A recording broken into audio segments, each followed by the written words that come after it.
బైబిల్లో మొదటి కొరింథీయులు 1:29 పౌలు గారు దేవుని ఏర్పాటును గురించి చెప్తూ, ఎన్నికైన వారిని వ్యర్థం చేయుటకు లోకంలో నీచులైన వారిని, తృణీకరింపబడిన వారిని, ఎన్నిక లేని వారిని దేవుడు ఏర్పరచుకుని ఉన్నాడు అంటారు. అవును కదా. మనుషులైతే మన పై రూపాన్ని, గత జీవితాన్ని చూసి మనకు విలువనిస్తారు. కానీ దేవుడు తన వద్దకు వచ్చేవారు ఎవరైనా వారి జీవితం ఎంత వ్యర్థమైందైనా సరే బాగు చేసి తిరిగి జీవాన్ని, ఘనతను కలిగిస్తాడు. ఒకవేళ మీ గతం దుర్భరంగా ఉందా? మీ భవిష్యత్తు ఏంటో అర్థం కావడం లేదా? మీకు అసలు విలువే లేదా? అయితే వినండి, ఈరోజు దేవుడు మీతోనే మాట్లాడుతున్నాడు. మీ జీవితం ఆయన చేతుల్లో పెట్టండి, ఆయనే మీకు ఘనతనిస్తాడు. మరి ఈ రోజును దేవుని వాక్య ధ్యానంతో ప్రారంభిద్దామా?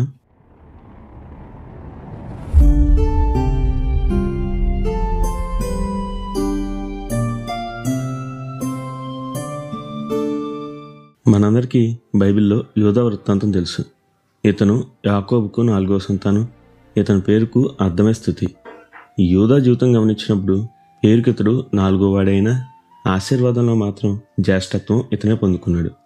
దానికి గల కారణం, జ్యేష్ఠుడైన రూబేను తన తండ్రి పడకను అపవిత్రం చేయడం, తర్వాత ఇద్దరు షిమ్యోను, లేవీలు తమ కోపం చేత షేకెం ప్రజలను హంతం చేయడం.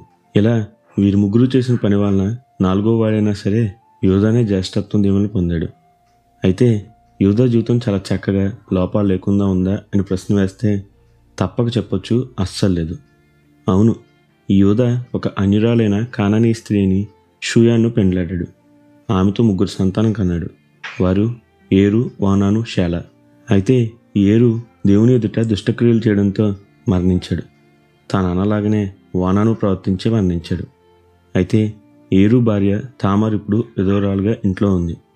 నిజానికి ఈమెను షేలాకు ఇచ్చి వివాహం జరిపించి మరిద్దర్మం జరిగించాలి. అది యోధా చేయలేదు. పోగా వేశ్య అనుకుని తన కోడలతోనే వ్యభిచరించి పేరెస్సు జరహను కన్నాడు. మొదట తప్పు తన కోడలో ఉంది అనుకున్నాడు. ఆమెను కాల్చి చంపాలి అని తీర్పునిచ్చాడు. కానీ తప్పు తనలోనే ఉందని ఎరిగి తర్వాత పశ్చాత్తాపడ్డాడు. బహుశా అప్పుడే అతను దేవుని వైపు తిరిగి ఉంటాడు. చూశారు కదా యోధా జీవితం ఎంత దుర్భరంగా ఉందో. ఇలాంటి ఒకనికి మరో అవకాశం లభిస్తుందా? అవును, దేవుని వద్దకు మరలతే తప్పక లభిస్తుంది. తెలుసా, ఈ యోధా గోత్రం నుండే దావీదు జన్మించాడు. ఈ యోధా గోత్రం నుండే, ఆ దావీదు వంశం నుండే యేసయ్య భూలోకానికి వచ్చాడు. దేవునికి స్తోత్రం.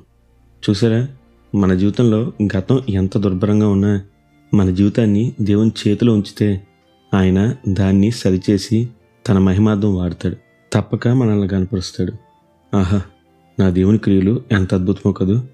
అందుకే నిత్యం ఘనత, మహిమ, ప్రభావములు యేసుక్రీస్తు నామానికే కలుగునుగాక. ఆమెన్. హల్లెలూయా.